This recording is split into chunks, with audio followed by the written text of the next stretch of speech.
The year was 1910, a time when the world balanced between the old and the modern, between candlelit parlors and the first electric bulbs, between superstition and science. Yet in one quiet town, hidden from the noise of progress, an innocent gathering would become immortalized in a photograph that carried within it a shadow darker than history itself. At first glance, the pictures seemed ordinary. Children in their finest clothes, lace dresses, polished shoes, and carefully combed hair. A long wooden table covered in white cloth, layered with sugared cakes and delicate porcelain teacups. The birthday child sat at the center, a small figure surrounded by smiles and laughter. But when you look closely, you see it. In the corner of the frame, half shrouded by the curtain, its outline blurred but undeniable, something stands. A figure not listed among the guests. A presence that should not exist. This is not just a photograph. It is a disturbing image, one of those old photos that time itself tried to bury.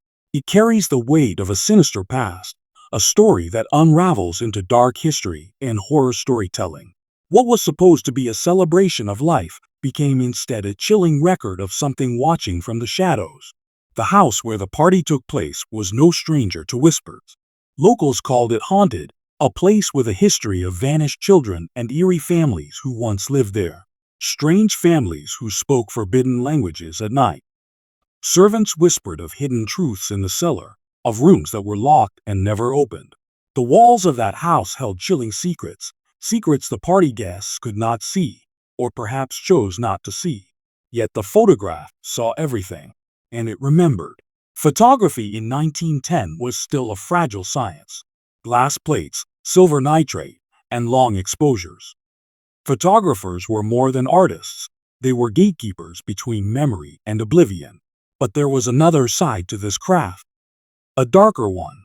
Spirit photography, post-mortem photography, images of the dead posed among the living, or faces of ghosts captured in streaks of light. Some dismissed these as tricks of exposure. Others believed they revealed the hidden truth, things lost in time, creeping into view when the shutter opened. The man who took this photograph had a reputation. He had dabbled in spirit images before, fascinated with what might appear if he left the shutter open just long enough. He had spoken of haunted places, of how certain rooms carried an energy, a presence, something that begged to be seen. And so he arrived that afternoon to capture a family's joy. But what his lens revealed was not joy.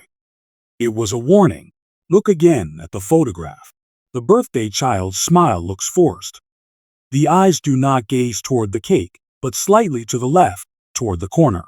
The other children lean in toward the center, but the birthday child leans back, shoulders stiff, as though aware of something else in the room.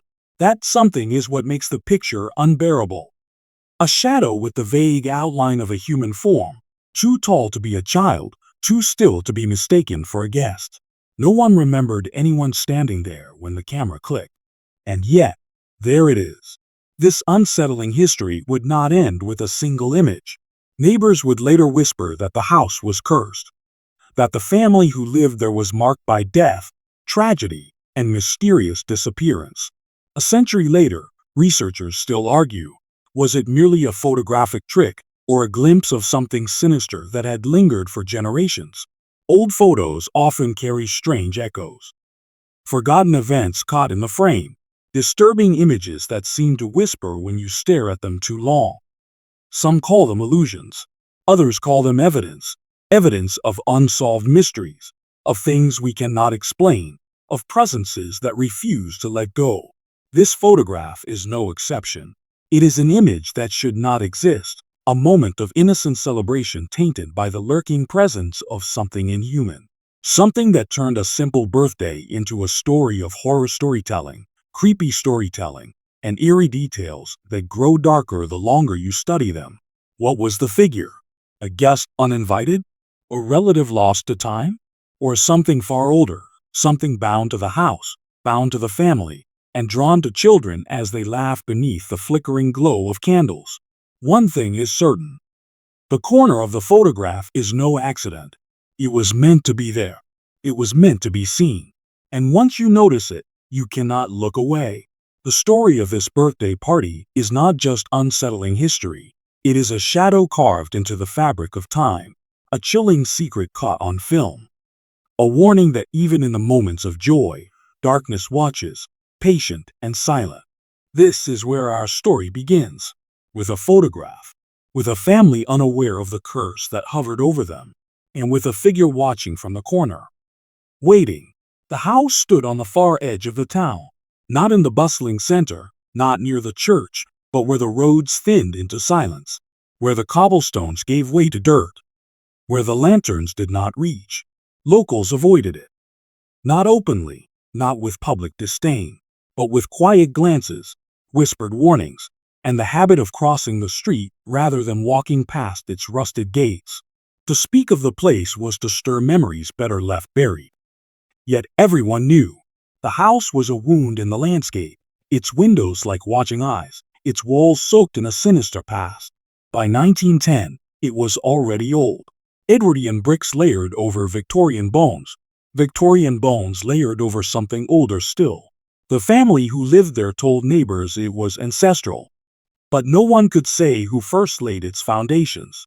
Some swore it had been built upon the ruins of a forgotten estate. Others claimed the ground itself was cursed, a burial place abandoned centuries ago. Its structure carried eerie details that unsettled even in daylight. The gables leaned as though listening. The shutters never closed properly, creaking in the slightest wind. At night, the corridors swelled with sound, footsteps where no one walked, whispers in forbidden languages no one admitted to knowing. Servants who stayed too long left abruptly, carrying rumors of strange families, hidden truths, and chilling secrets best never spoken aloud. The birthday party was not the first event to leave a mark there. Old records, brittle with age, mention vanished children from the neighborhood, a girl who strayed too close to the gates, a boy who entered to deliver firewood but never returned. Their names are absent from official ledgers, erased from polite conversation. Yet in the oral history of the town, their disappearances linger like a curse. Inside, the rooms reeked of damp plaster and candle smoke. Portraits of stern ancestors lined the halls, their painted eyes glimmering as though wet. One painting had been covered with a black cloth, its subject never spoken of. The library was heavy with dust and books that should not have been there.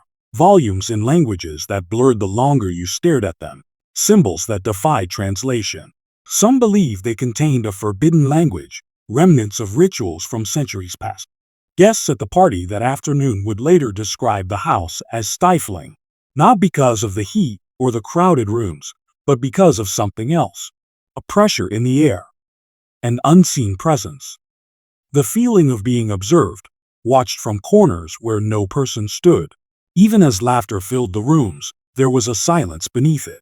A silence that pressed against the ears, as though the house itself was listening. And always, there was the corner. Every guest remembered it differently. Some claimed it was darker than the rest of the room. Some said the wallpaper seemed to ripple like water when they glanced too long. The children noticed it most. They avoided sitting near it, even when coaxed.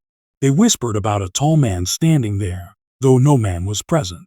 The adults dismissed it. Children, they said, had overactive imaginations.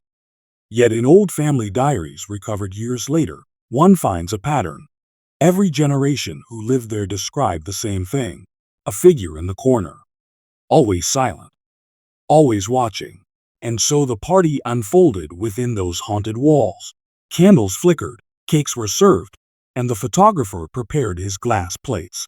But what the family did not know, what the guests did not see, was that the house itself was waiting to etch its shadow into the birthday photograph, waiting to leave its mark upon history once again. The house on the edge of town was not merely a setting. It was a participant, a witness, a predator draped in brick and mortar.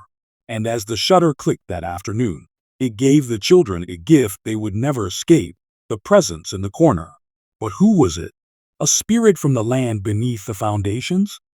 A forgotten ancestor shrouded in the cloth of memory? Or something older, nameless, a hidden truth lost in time but never gone?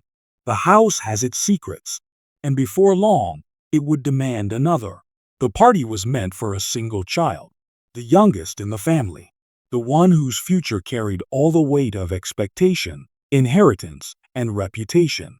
In Edwardian society, a child was not simply loved, they were shaped, molded, and paraded like fragile trophies. And on this day, in that old house on the edge of town, it was their turn to be placed in the center of attention. The birthday child was said to be bright, quick to laugh, eager to please, and strangely aware of things beyond their years. Neighbors recalled that their gaze lingered longer than most children's, that they would pause mid-sentence, as though listening to a voice no one else could hear. Some dismissed it as childish daydreaming. Others whispered it was something else entirely. The morning of the party, servants dressed the child in fine lace, a delicate ribbon tied in place, shoes polished until they reflected the candlelight. The family spared no expense. The occasion was meant to display not only wealth, but legacy. Invitations had been delivered in thick envelopes stamped with wax, summoning relatives, neighbors, and respected townsfolk to the estate. To decline such an invitation was to risk insult, and so, despite the house's sinister past, the guests came. The child smiled as the preparations unfolded. Yet there was a strange tension behind the smile. Witnesses later described moments where the child's expression froze, eyes shifting toward the far corner of the room, body stiffening as though bracing against something unseen. One guest, an elderly aunt, remembered whispering, "What is it, dear?" The child only shook their head and returned to laughter, but the moment lingered in the memory like a crack in the facade. Children at the party played games around the long dining table. Their laughter filled the room, echoing through the haunted halls of the house. But even as balloons bobbed and ribbons twirled, a shadow clung to the festivities. Several children would later whisper among themselves about the tall man in the corner. When pressed, they grew quiet, afraid to explain. Their drawings, found later, hidden in the margins of school notebooks, depicted stick figures clustered around a cake, and one darker figure standing apart, drawn with longer limbs, shaded in heavy pencil. The birthday child seemed to notice it most of all. Their eyes would dart toward that shadowed place as if in silent recognition. Some accounts describe them clutching their toy too tightly, knuckles white against the fabric. Others recall that when the photographer arranged the group for the portrait, the child resisted, trying to sit farther from the corner, only to be coaxed back into place. The photograph itself captures this unease. While the other children beam with open smiles, the birthday child's expression is different. A thin smile, strained at the edges. The posture tense, leaning slightly away from the table. The gaze not fixed on the cake, nor on the camera, but angled, just barely, toward the corner, as though acknowledging something no one else dared to see. Family diaries uncovered decades later contain unsettling notes. One entry from the child's mother reads, "He keeps staring into the corner of his room at night. Says the man is there again. We mustn't encourage this foolishness. It frightens the servants." Another, more desperate line scrawled weeks later. "He woke screaming. Said the man was standing at the foot of his bed. I cannot quiet him. I am beginning to see shadows myself." The phenomenon of children seeing what adults cannot is not uncommon in unsettling history. Creepy storytelling often speaks of vanished children, of young voices silenced by forces older and darker than human memory.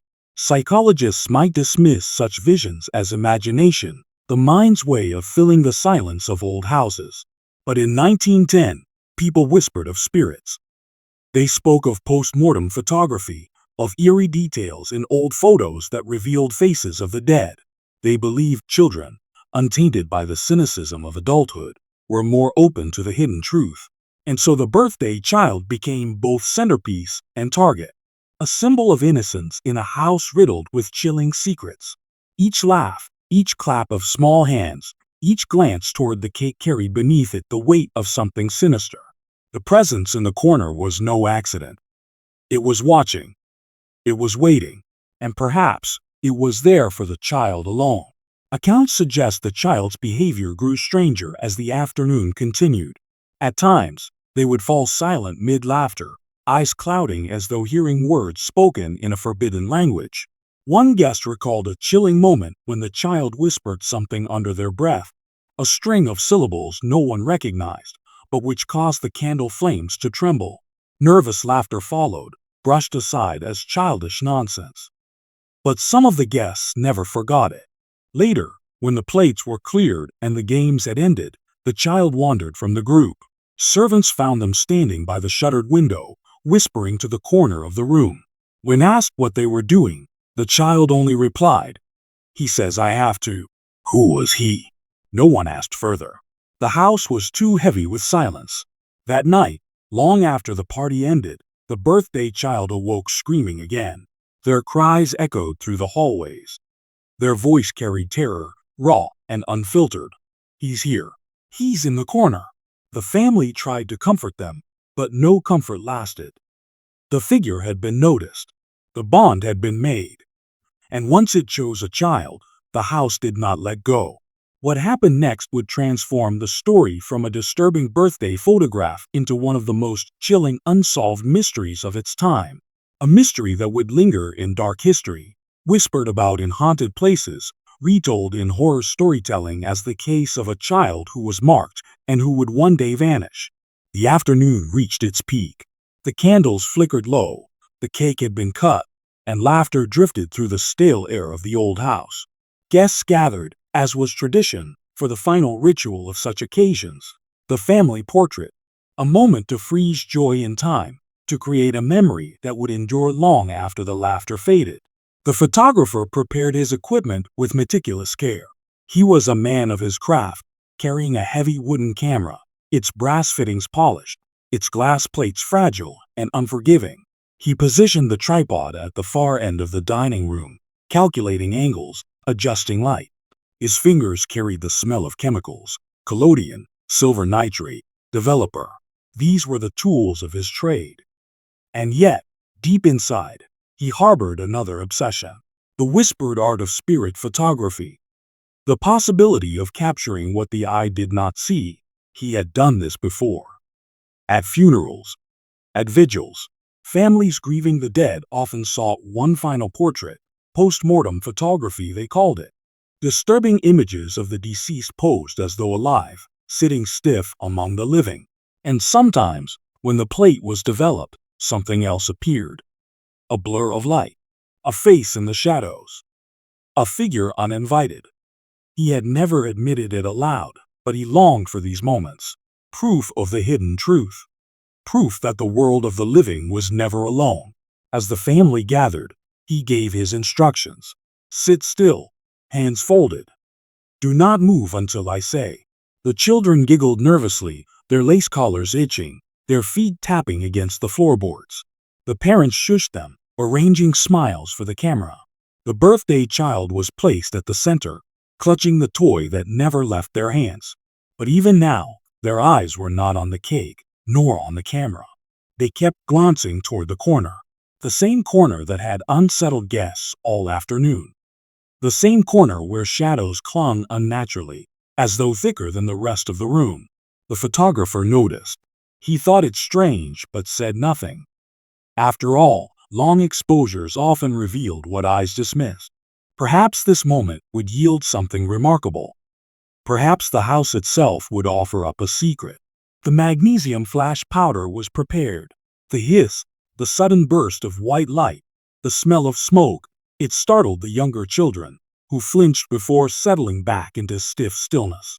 In that instant, the room froze. Every laugh, every breath, every whisper locked into silence. And then, the click. The shutter opened. Time itself seemed to hold its breath. For several long seconds, the lens drank in the room. The guests unaware. The house alive with silence. The birthday child stiff in the center, eyes angled ever so slightly to the left. And in that corner, barely perceptible, something shifted. The plate was sealed. The moment captured. But what had been taken was not merely a memory.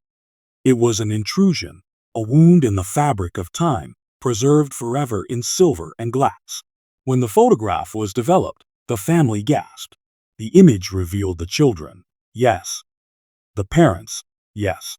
The cake, the table, the decorations, every detail preserved with eerie clarity. But in the far corner, where no one had stood, there was a figure, tall, narrow, blurred, but undeniable. At first glance, it seemed like a shadow, a trick of the exposure. But the longer one stared, the less it could be dismissed. The outline suggested shoulders, arms, a head bent ever so slightly forward, as though leaning closer to the children. The birthday child's posture, frozen forever, only deepened the horror. Their body tilted away from the table, their eyes fixed toward the corner, lips pressed into a thin, uneasy line. Not the expression of a child celebrating, but of a child who had seen something no one else could. Guests denied it. No one remembered a man standing there. No one recalled movement in that shadowed space. Yet the photograph refused to lie. It presented a disturbing image, one that could not be erased. Whispers spread quickly. Was it the ghost of a vanished child, grown into something else? A remnant of the strange families who once lived there? Or something far older, drawn from beneath the foundations, bound to haunted places where joy turned into sorrow? The photographer refused to comment. But in his private notes, discovered decades later, a line remains. The figure was there. I saw it move. But no one else did. I fear I have captured more than I intended. This was no ordinary family photograph. It became an artifact of unsettling history. A cursed relic passed through hands, always accompanied by whispers of unease. Each owner reported the same feeling when they stared too long. The sensation of being watched, of something standing just outside the frame, waiting. The birthday party had ended. The guests departed. But the photograph remained, a silent witness, a haunting reminder, proof that something had indeed been watching from the corner. And soon, the consequences of capturing it would reveal themselves. For once a shadow is given form, it does not easily fade. Every haunting has roots. Every shadow comes from something deeper, something older. To understand the photograph, one must first understand the family who gathered that day. A family respected in public, but whispered about in private. A family whose name carried wealth, but also a long trail of tragedy. The house on the edge of town was not their only inheritance. They had inherited secrets, and secrets always leave stains. The family's history stretched back generations. Merchants turned landowners. Landowners turned minor aristocrats. They were never royalty, never noble enough to sit among kings, but always close enough to power to taste its corruption. They built their fortune on silence, on deals struck behind closed doors, on debts never repaid, and on disappearances that no one investigated. Old church records hinted at strange patterns. Children dying young. Infants lost before their first year. A brother who vanished while traveling abroad. A sister who took vows of silence in a convent and never spoke again. The line continued, but always with gaps, holes in the family tree where names should have been. Some said these were accidents, illnesses, tragedies of the times. Others saw something more, a curse woven into the bloodline. Locals whispered about their habits, that they dabbled in things they should not, that they held gatherings in candlelit rooms, speaking forbidden languages brought from distant places, that their library contained books not found in any parish or university, books bound in cracked leather, their pages heavy with symbols that blurred if you stared too long. One story persisted most of all. Decades before the birthday photograph, a child from the family had vanished. No body was found. No search explained it. The parents claimed illness, but servants spoke of screams in the night, of the child begging not to be left alone in the room. They spoke of the corner, always the corner, where the child said, "He stands and waits." The story faded, buried by time, but the echo lingered. The family portrait from 1910 was not the first disturbing image connected to them. In a trunk discovered years later, researchers found a post-mortem photograph dated to the 1870s. It showed a young girl seated stiffly in a chair, eyes closed, hair neatly combed, her tiny hands folded. The dead child was surrounded by family members, their faces blank with grief. But in the background, half hidden behind a curtain, there appeared another face. pale, watching, too blurred to be identified, yet unmistakably human. This pattern cannot be ignored. Strange families leave strange traces, and in every generation of this family, shadows intruded. Photographs, diaries, whispered testimonies, they all spoke of the same presence. A watcher in the dark, a figure in the corner. The family's patriarch in 1910, a stern man known for his cold gaze, was rumored to have carried out rituals in the basement of the house. Servants claimed he descended with candles and books, staying for hours, emerging with ash on his hands and soot on his clothes. One diary entry from a maid, dated months before the birthday, reads, "The master says the house belongs to us, but he is wrong. It belongs to the one in the corner. He feeds it." What did she mean by, "he feeds it"? No one knows. But the phrase would echo decades later when researchers reviewed testimonies from the surviving relatives. Again and again, the words reappeared. Feeding, watching, waiting. The family's past was littered with chilling secrets. Deaths unexplained. Illnesses sudden. Children described as spirited, who grew silent and withdrawn before disappearing altogether. The town kept its distance, and yet, when invitations came for parties or gatherings, people attended. Why? Perhaps out of obligation. Perhaps out of fear. The family name held power, but that power came at a cost. The photograph from 1910 was the culmination of generations of silence. The shadow in the corner was not new, it was old. Too old. A presence inherited like a title, like land, like cursed blood passed from parent to child. And the birthday child, laughing one moment, falling silent the next, was its newest focus, the newest offering. The figure had appeared before, but this time, it allowed itself to be seen, captured in the photograph, preserved in history. Some say the family's curse was tied to the land beneath the house, that the foundations were built on a burial ground, bones pressed into the soil, restless and unforgiving. Others claim the curse began with the family themselves, that an ancestor made a pact, whispered in forbidden language, trading blood for fortune. Whichever story is true, the result is the same. The figure had followed them across generations. It had been there in old portraits, in diaries, in the terrified whispers of vanished children. It had haunted the house long before the birthday party. And now, with the photograph, it had revealed itself once more. The family tried to bury its past. But history, especially dark history, does not remain buried. It waits, it watches, it returns, and soon the shadow in the corner would demand more than a photograph. The photograph was taken, the family posed, the child smiled, and the shadow lingered. But photographs only show a fraction of the truth. To uncover the full story, we must turn to those who were there. The guests, neighbors, friends, servants, people who stepped into the house that day and carried its unease with them long after the birthday ended. At first, their recollections seem ordinary. There was a cake, balloons, though oddly faded, as if they had lost color too quickly. The children played in the parlor, their laughter muffled by the thick curtains drawn tight across every window. A piano played in the background, though no one remembers seeing who touched the keys. But when pressed, the guests' memories began to unravel into something else. One woman, a schoolteacher, recalled how the air in the house felt too heavy, too thick, as though it didn't want us there. She claimed the mirrors in the hallway reflected not the party, but something darker, shadows moving where no one stood, faint figures leaning just outside the frame of the glass. Another guest described the birthday child. He was bright and cheerful when the candles were lit. Yet moments later, when the laughter filled the room, he grew silent, staring off into the far corner, smiling faintly at something unseen.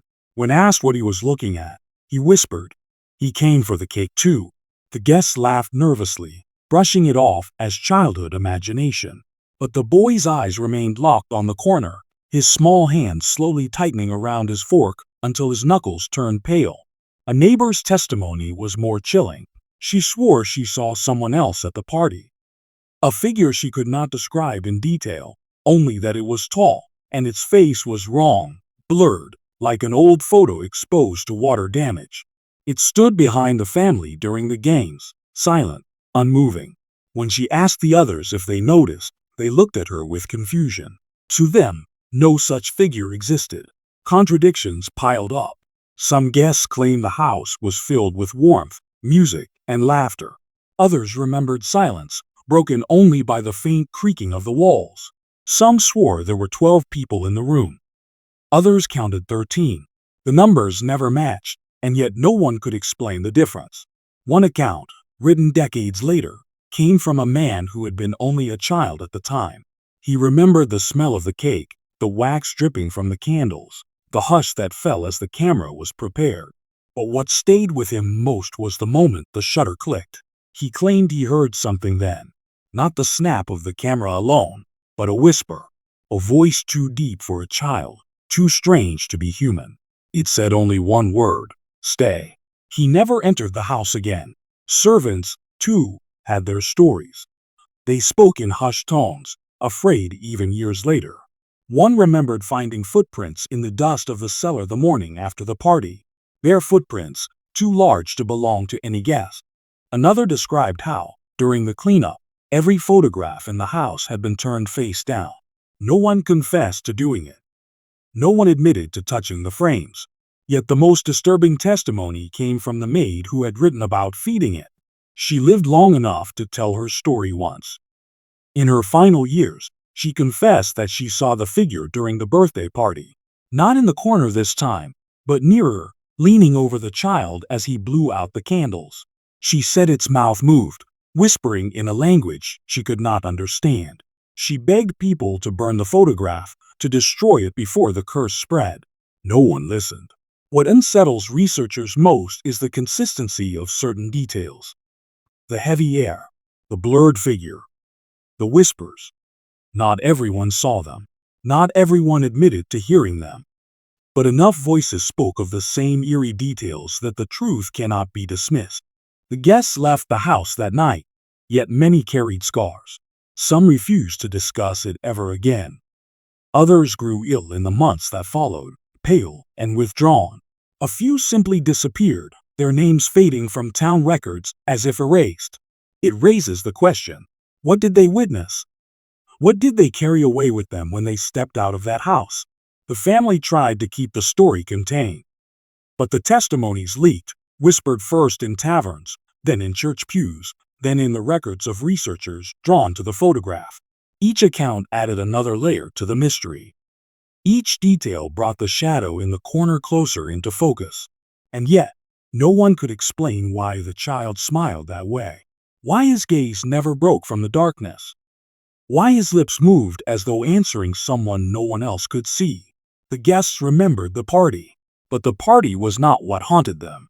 It was the feeling that something else had been there with them. Something that did not belong, and whatever it was, it had chosen the child. Every haunting photograph has two stories. The first is what the camera captured. The second is what the photographer saw. The man who raised his bulky glass plate camera at that birthday party in 1910 was not a stranger. His name appears in town records. A journeyman photographer named Elias Wren. He was known for his stiff portraits, stern fathers, pale mothers, children who never smile. His style was ordinary, his reputation forgettable. But the photograph from that birthday party became the one image tied to his name. At first glance, the picture was what you would expect: a child smiling beside a cake. Guests crowded close. A frozen moment of celebration, preserved in light and shadow. But hidden in that frozen frame, in the far corner of the room, was something Elias could not ignore.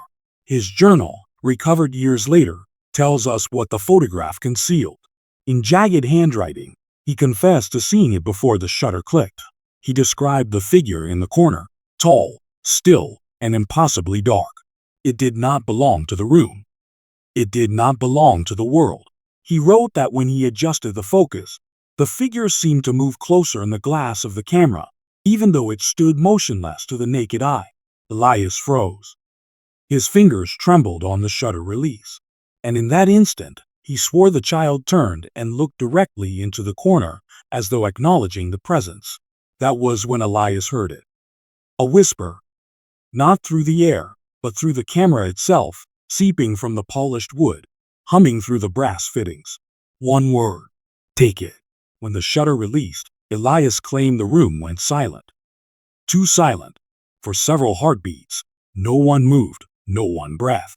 The guests smiled nervously, unaware.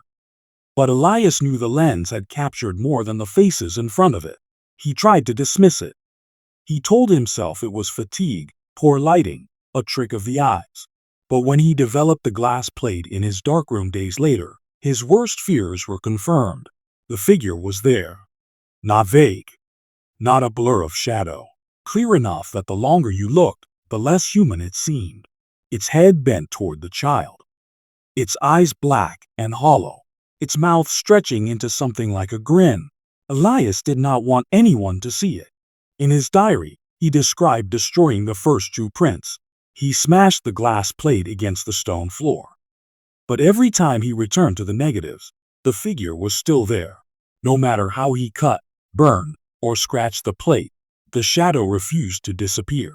Worse, he noticed something terrifying. On each new print, the figure appeared closer, inch by inch, as though crawling out of the frame. Elias became obsessed. He refused commissions, locked himself in his studio. Neighbors reported the smell of chemicals and smoke, nights filled with muttered words and the hiss of liquids. Some swore they saw him walking through town, carrying photographs that seemed to move when you glanced at them. Others whispered that he had begun speaking in a forbidden language, scribbling words no one could read. His final entry, written in uneven strokes, chills those who study it even today. It wants to be seen. The more I print, the clearer it becomes. It does not belong to me. It does not belong to the family. It belongs to the child. But the photograph belongs to it. After that, Elias vanished. His darkroom was found abandoned, the chemicals spilled, the air heavy with vinegar and ash. The glass plate was gone. No body was ever recovered. Some said he fled town, driven mad by the image. Others believe the figure in the photograph claimed him. The disturbing part is this. Fragments of his prints survived. Torn pieces, scorched at the edges, were discovered years later in an attic trunk. Researchers who examined them described unsettling details. In one, the figure's hand seemed to rest upon the child's shoulder. In another, the shadow appeared not in the corner, but directly behind the guests. And in one, nearly lost to fire damage, faint letters were scrawled in the margin, letters that formed no known word, as if written in a language older than memory. Was Elias a victim of his own obsession? Or had the photograph chosen him as its keeper, dragging him deeper into the mystery until he could not escape? The guests remembered laughter and cake, but Elias remembered the shadow. The way it moved when it should not. The way it lingered in every print no matter how many times he destroyed it. He had stumbled upon something far older than the art of photography. A truth captured in glass and silver. A truth the world was never meant to see. And if the photograph remained, if any single print survived, then the figure's gaze has never left us. Time passed after the birthday party. Weeks bled into months. Guests returned to their lives, though their dreams were not their own anymore. The family tried to act as if nothing had happened. The photograph was tucked away, the child grew quieter, and the house returned to its uneasy silence. But silence is never peace. In houses like this, silence is only a disguise. The shadow returned. At first, it was subtle, a flicker in the hallway, a glimpse in the corner of an eye, a shape that appeared in mirrors, always just behind the viewer. Servants whispered of strange figures seen at night, though when the lamps were lit, the rooms were empty. They spoke of whispers bleeding through the walls, voices too faint to understand, yet too deliberate to dismiss. The child changed too. Neighbors remembered seeing him standing by the upstairs window at odd hours, staring down at the street with that same faint smile he had worn in the photograph. When spoken to, he would not answer. When asked what he was looking at, he replied only, "He's here again." Guests who returned for later visits described the house differently. They said it felt heavier than before, the rooms dimmer, as if the air itself had thickened. Candles burned faster. Clocks ticked slower. One visitor swore that every portrait in the hallway had shifted slightly, their eyes following him until he fled the house trembling. It was not only seen, it was felt. Cold drafts coiled around the ankles of those who walked alone. Furniture creaked as though weight pressed upon it, though no one was seated. At night, the sound of footsteps climbed the stairs, stopping outside the bedroom door of the birthday child.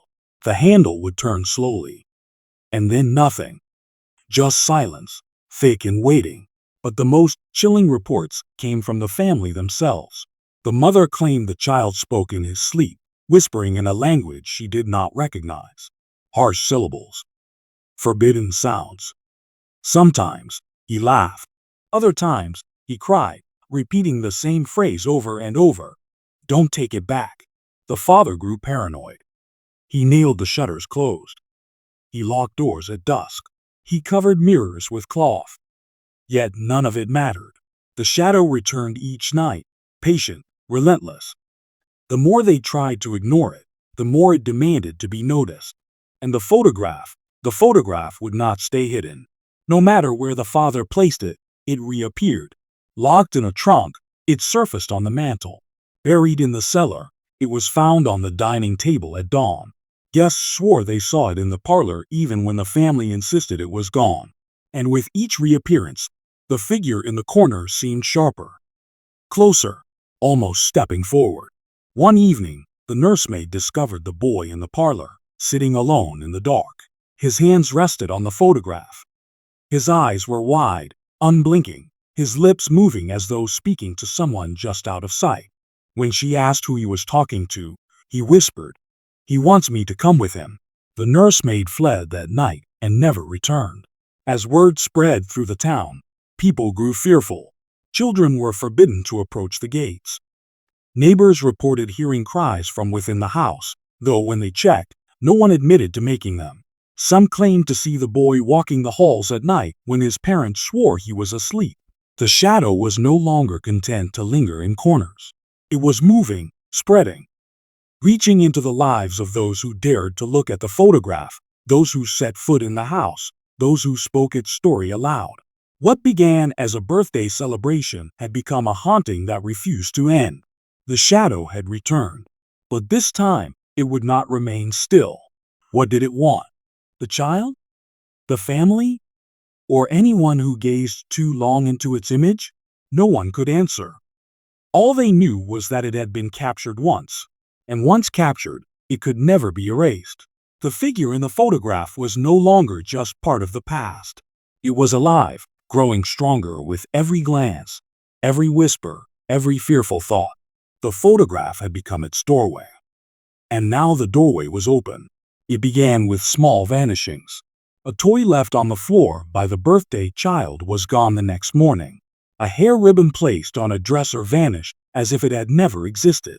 The nursemaid's diary, left open on a desk, disappeared between one breath and the next. The family dismissed these things as carelessness, until one evening, something far greater was gone: the child himself. The story is fragmented, told in whispers, preserved only in fragments of testimony.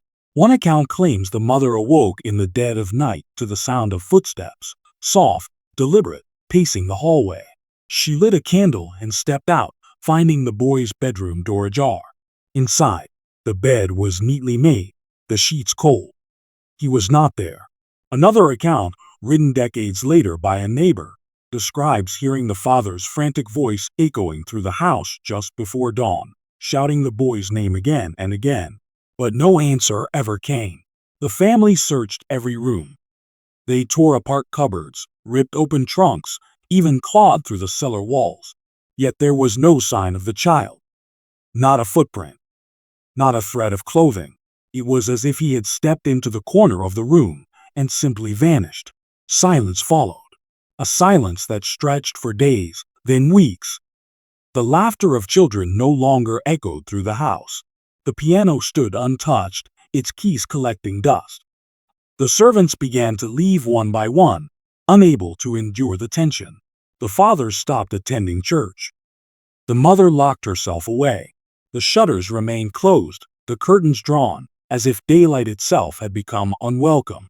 The house became a tomb, and yet some swore the child had not truly left. Neighbors passing late at night claimed to see a pale face at the upstairs window, a small shadow moving across the glass. Some heard faint laughter drifting into the street, the same laughter from the birthday party, thin, distorted, unnatural. The photograph returned once more, placed on the mantel, its edges curling, the figure in the corner sharper than ever. And this time, the birthday child was gone from the image. Where he had once stood smiling, there was only empty space. No one could explain how a photograph could change. No one wanted to try. The family denied it at first, swearing it was a trick of the light. But those who looked closely knew the truth. The photograph had not merely captured the child, it had taken him. Researchers later speculated that the disappearance was never reported to authorities. No police records exist. No missing child posters were printed. It was as though the family chose silence over scandal, as though they believed speaking of it would make it worse. And perhaps they were right, for silence grew around the house like ivy. The town stopped mentioning it.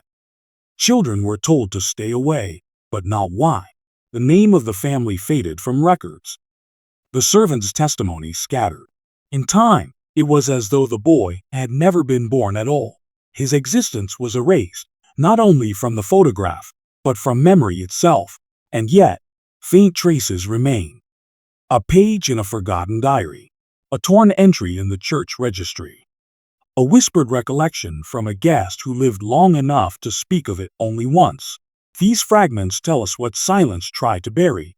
A child had disappeared, and the shadow in the corner had claimed him. What became of the family after this is murky. Some say the mother descended into madness, wandering the halls whispering her son's name. Others claim the father fled the house, abandoning it to rot. A few stories speak of their bodies found together years later, seated before the fireplace with the photograph between them. But these accounts contradict one another, tangled in rumor and myth. What is certain is this: the house grew still, too still. The silence was not the peace of an abandoned home. It was the silence of something watching, waiting, breathing just beneath the surface. Those who dared to approach swore they felt the air thicken, the weight of unseen eyes pressing down. And some claimed that, if you stood long enough outside the shuttered windows, you could hear faint whispers drifting through the cracks. Words you could not understand. Words you were not meant to understand. The disappearance of the child was never solved. It was never spoken of openly. Yet the silence that followed became its own haunting, a reminder that some mysteries do not fade with time.